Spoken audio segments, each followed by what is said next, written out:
ሜርሲ ተብዬዋ እንግዲህ ዘበኛውን ለማባረር ብላ የአንገት ሀብሏን እንግዲህ ልብሱ ውስጥ አስቀምጣ እሱ ሰረቀኝ ልብሱን መፈተሽ አለብኝ ብላ እንግዲህ እሱ ግን ቀድሞ አይቷት ኑሮ ሀብሉን አንስቶት ነበርና ፈትሻ አላገኘችውም። ከዛ እንግዲህ ገንዬ ዳግምን እንግዲህ ወደ መጸዳጃ ቤት ወስዳ ስጠይቀው እንግዲህ እኔ በጣም ደንግጦ ነበር። እሱ ራሱ እንዴት እንደዚህ ትጠረጥሪኛለሽ ምናምን ብሎ ተቆጥቷል። ዳግምም ያንን እንግዲህ እያዳመጠች ስትገባ እንግዲህ አንተ ነህ የወሰድከው እከስሃለሁ ብላ እንግዲህ ዳግምን ተናግረዋለች ማለት ነው። እሱም ደግሞ ክሰሽኝ፣ ሲጀመር አንቺ ሀብታም ብትሆኒ እኛ ቤት ምን አስቀመጠሽ ብሎ እንግዲህ እሱም እናቱንም እንግዲህ ገንዬ ላይ በጣም ጮሆባታል። እንዴት አምታምነኝም፣ እንዴት እነሱ ያሉትን ሁሉ እየሰማሽ እኔን ትጠይቂኛለሽ ብሎ እንግዲህ በጣም ነው የተናደደው። እንግዲህ ዳግም ማለት ነው ሀብሉ ያለው ሱሬ ጋር ነው። ሱሬ እንግዲህ ስራዋን እና ተንኮሏን ስላወቀ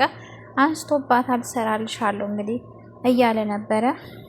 ማርኮ እንግዲህ እነዚህ በር ላይ ተገትሮ እንግዲህ ለብዙ ሰዓት ያክል እየተጠባበቀ የሚወጣውን ሰው ሉሊት እንግዲህ ትወጣለች ወይ ትገባለች ብሎ ሉሊትን እየተጠባበቀ ነበር። ወይ ደግሞ ሱሬን እንግዲህ ያው እዛ ቤት በተደጋጋሚ ሰው እንዳየው ሰው ነግሮት ነበረ እና እንግዲህ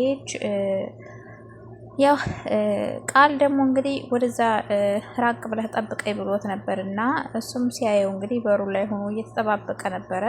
ከዛ እንግዲህ ቃል እያየው መሆኑን ሲያቅ ወደ መኪና ውስጥ እንግዲህ ወደ መኪናው ገለል ብሎ ወደዛ ተደበቅ ማለት ነው። ከዛ ቃል እንግዲህ ወደ የተሰወረብኝ ብሎ በጣም ተናዶ እየዘለለ ነበር ማለት ነው።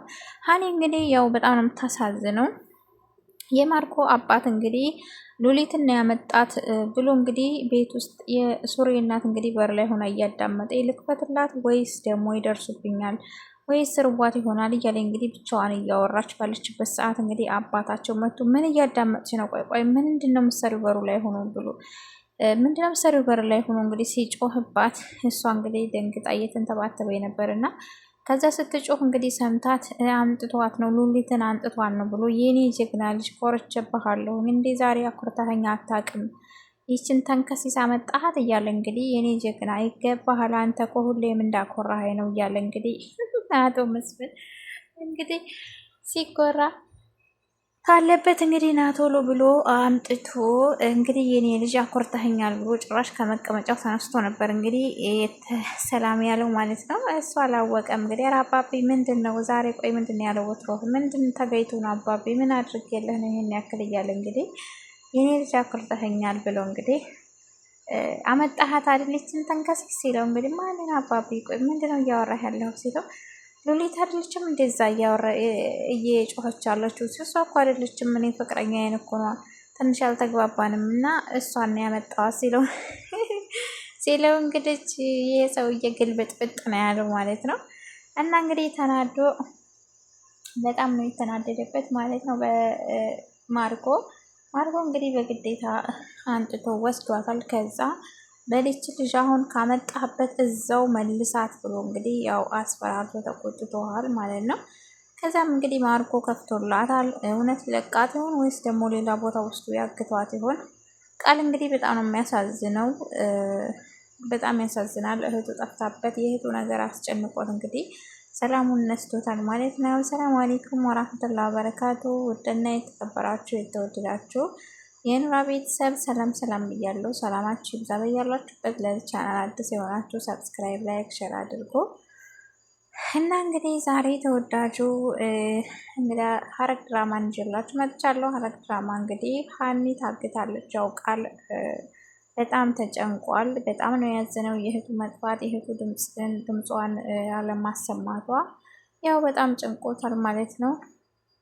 እንግዲህ ከማርኮ ጋር እንነጋገራለን ብሎ ማርኮን እንግዲህ እንትን ብሎት ነበረ እና ቆይ እዚህ የምሰራው ስራ ስላለኝ ወደዛ ሄደህ ጠብቀኝ ሌላ ቦታ ብሎት እንግዲህ ከማርኮ ጋር ወርተው ጨርሰው እሱም ደግሞ እሺ ብሎ ወደዛ እየጠበቀው ባለበት ሰዓት እነዚህ በር ላይ ዘወር ብሎ ሲያዩ አሁንም እዛው በሩ ላይ ነበር ያለው እና እንግዲህ ለነዚህ ደውሎ ወደ ውጭ እንዳትወጡ ያ ሰው እየጠበቃችሁ ነው ብሎ ተናግሮ ነበረ። ከዛ እንግዲህ ይህ ዘወር ብሎ ሲያየው እዛው በሩ ላይ ነው ያለውና ይህማ ነገር በቃ ሎሊትን እንትን ሊል ነው ወይ ደግሞ የሌላ ሰው ሊጥ እየጠበቀ ነው ብሎ እንግዲህ ወደዛ ዘወር ባለበት ሰዓት እንግዲህ ማርኮ እንግዲህ ያው ተደበቀ ገለል ብሎ ሌላ ቦታ ቃል እንዳያየው እየተከታተለው እንደሆነ ስለገባው ተደብቀው እና እንግዲህ ቃል ወደ በሩ ተጠግቶ ሲፈልግ እንግዲህ አጣው። ወደ የት ሄደ ይሄ ሰላቢ? ቆይ እንዴት ተሰለበኝ? አሁን እዚህ አልነበር እያለ እንግዲህ የተበሳጨው ወደ ውስጥ ነበር የገባው ማለት ነው። እንግዲህ ሜርሲ እንግዲህ ሚስጥር ልትናገር ነው። ሚስጥር ብሎ ያወራትን እንግዲህ ዘበኛውን ለማባረር በቀደም እንግዲህ እንደዛ በማይመለከታን ነገር ስትቀባጥር ጉሮሯን አንቆ ይዟት ያው እንትን ብሎ አልነበር ተናዶ ማለት ነው። እና እንግዲህ ሚስጥሩን ልትናገርበት ነው። እንዳትናገሪ ብሎ እንግዲህ ሚስጥር ነግሯታል። እኔ ዘበኛ አይደለሁም እዚህ ቤት የገባሁት ለምክንያት ነው። ጽን እወዳታለሁ አፈቅራታለሁ እና እሷ እንዳላጣት ብዬ ነው ብሎ እንግዲህ የሆነ ሰዓት ሚስጥር አውርቷል ነበርና አሁን እንግዲህ በቃ አጋጣሚውን ተጠቅማ ያው እሱን ለመበቀል ተነስታለች ማለት ነው። የአንገት ሀብሏን አውጥታ እንግዲህ ሱሪ ልብስ ጋር ፌስታል ውስጥ ነበር ያስቀመጠችው። ሱሪ ኬስ እንግዲህ ከዛ ሱሪ ደግሞ እንግዲህ አጋጣሚ ያው ተንኮሏን ስላወቀው ሄዶ እንግዲህ ና ልብስህን ልትፈትሽ ምናምን ብላ ስትለው እንግዲህ እሺ ብሎ እምቢ ብሏት ነበር መጀመሪያ። በጭራሽ አይሆንም እኮ እኔ ልብሴን አንቺ ልትፈትሽ ብሎ እንግዲህ ብሎ ነበር። ከዛ ጺም ገንየም ስንትን ሲሉት ሄዶ እንግዲህ ያንን የአንገት ሀብል አንስቶ ደብቆ እንግዲህ ያው ወስዶ ልብሱን ነበር የሰጣችሁ ፌስታሉን ስትፈትሽ የለም እቺ ወራዳ ማለት ነው። እና እንግዲህ በሷ ቤት እሷን ሌባ አስብላ ያው እንዲባረር ለማድረግ ነበር አላማ። አልተሳካላትም። ቀድሞ ነቅቶባታል ማለት ነው። እና እንግዲህ ገንዬ ደግሞ እንግዲህ ቃልም ወደ እነዚህ ገብቶ ያው እዛ ቁጭ ባለበት ዳግም ምቶ ነበር። ዳግም እንግዲህ ቃልን ሲያየው በጣም ነበር የደነገጠው። ፊቱ ሁሉ በቃ ቀየር ነበር ያለው። ምክንያቱም ብዙ ሚስጥር ይዞበታል። እንግዲህ ፂን ሊመርዛት ያለው እሱ እንደነበር ስለደረሰበት ይናገርብኛል ብሎ እንግዲህ በጣም ነው ደንግጦ እንግዲህ ቆይ ምን ሆናችኋል እንደዚህ የምትተያዩት ምናምን እያለ ጽየም ስትለው አይ ምንም አልሆንም በቃ እኔ ወደ ላይ ልወጣ ብሎ ሲሄድ እንግዲህ ገንዬም ተከትለው ወደ መጸዳጃ ቤት ይዘው ሂዳ እኔ ምልክ የኔ ልጅ አንድ ጥያቄ ልጠይቅ ነበር። ቆይ አይተሃል አላየህም? የዚች መልስ የምትባል እኛ ቤት የምትኖረው ሀብል ጠፍቶኛል ብላ ወርቅ ጠፍቷታል እና አይተህ እንደሆነ ምናልባት ብዬ አንስተህ እንደሆነ ልጠይቀ ነው ስትለው እንግዲህ ያው ጓገጭ ነበር ያለው ተናዶ። እንዴት እንደዚህ ብጠረጥሬ ነው? እንዴት እዚህ ቤት ውስጥ ሰው በሞላበት እኔ ብቻ ነኝ ሌባው? ሁሌ እኔ ነኝ ለጠፋ ዕቃ የምጠረጥረው ብሎ እንግዲህ ዳግም ያው ገኒ ላይ ሲጮህባት ነበር። በዛ ላይ ደግሞ መልሶ እንደገና ሲናደድ ያው ጠረጠረችው። አንተ ነህ እንዲወሰድኩ ብላ ስትል እንግዲህ ሜርሲ እያዳመጠ ነበርና ለካ አንተ ነህ ሀብሌን የሰረቅኩ ብላ እንግዲህ ከሰሃለውኝ ብላው ነበረ። እሱም እንግዲህ ያው ምንም እንትን አላለም። ከሳሽኝ ጀመር አንቺ ሀብታም ብትሆኔና ቢኖርሽ ኑሮ እኛ ጋር ትኖሪ ነበር ብሎ እሱ መልሶላታል። ገንዬም ደግሞ አይ እቃሽ እንዲጠፋ አልፈልግም ተጣልሽበት ፈልጊ እንጂ ልጅ እንድትከሺ አልፈቅድልሽም ብላ እንግዲህ ገንዬም ተናግራታለች።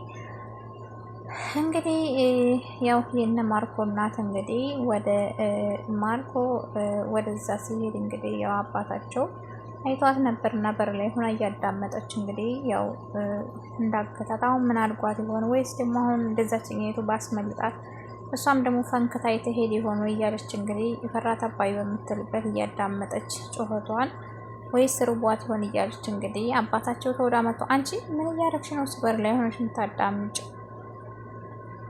ሲላት እንግዲህ እሷም ደንግጣ ኧረ ምንም ቻርጅ እያደረኩ ነበር ምናምን ብላ እንግዲህ ደግሞ ድምጿን ሲሰማ የኔ ልጅ በቃ ጀግናው አኮራኝ ሉሊትን አንጥቷት መስሎት እንግዲህ አኮራኸኝ እያለ ነበር ማለት ነው። እንግዲህ ያው ማርኮ መጥቶ ሲነግረው እንግዲህ አይ አባቴ ሉሊት እኮ አይደለችም ይቺ ፍቅረኛ ናት ሲለው እንግዲህ በሱ ሰበብ ያው ሀኒ ወደ ሳሎን እንድትወጣ አድርጓታል። እንግዲህ እውነት ሀኒን ታስመልጣት ይሆን ሴትዮዋ ወይስ ደግሞ ሌላ ቦታ ወስዶ ያገታት ይሆን? እንግዲህ ሜርሲ አሁን ደግሞ እንግዲህ ቃል እዛ ቁጭ ባለበት ሰዓት ስማ እዚህ ቤት ለፂ ተቀናቃኝ አለህና ጠንቀቅ በል፣ እዚህ ቤት ፂን የሚወዳት የሚያፈቅራት ሰው አለ ብላ እንግዲህ ያው የሰው ሚስጥር እንግዲህ ተናግራለች ማለት ነው። አደራ ብላ ቃል አስገብቷታል። እንደማትናገር ቃል ገብታ ነበረ። እንግዲህ ልትበቀለው ዙሪያ ጠምጥም እየሄደች ሲፈልግ ሰረቀ ትለዋለች። ሲፈልግ ደግሞ አሁን የመጨረሻ ሚስጥሩ ልትናገርበት ነው። ቆይ አንቺ የምትቀባጠሪው ነገር ሁሉ ማምንሽ ነው እንደሚመስልሽ እያለ ነው። እኔን ለማናደድ ነው ይሄን ሁሉ የምታረጊ እያላት ነበር ቃል። አይ የውሸቴን ይፈጥሬ አይደለም ከምሬ ነው የምልህ፣ ይሄ ዘበኛ አይደለም፣ ዘበኛ ሆኖ ሳይሆን እጽን ስለሚያፈቅራት ነው እዚህ ቤት የመጣው ብላ እንግዲህ ለቃል ተናግራለች ማለት ነው። ቃል ደግሞ እንግዲህ እንዴት ቆይ በምን እርግጠኛ ሆንሽ ይሄንን ሲላት እርግጠኛ ነኝ ማን ዝም ብለህ ብላ በቀደም እንግዲህ ጽንና እሱን ለማጣላት እኔን እየተላከፈኝ ነው ብላ ነበር ውሸቷን። ዛሬ ደግሞ እንግዲህ እንደዚህ ሀሌ ልትጠጣላቸው ማለት ነው። ሜርሲ ተብዬዋ እንግዲህ ቤተሰብ በቀጣይ እንደሚፈጠር እናያለን። ባይ ባይ።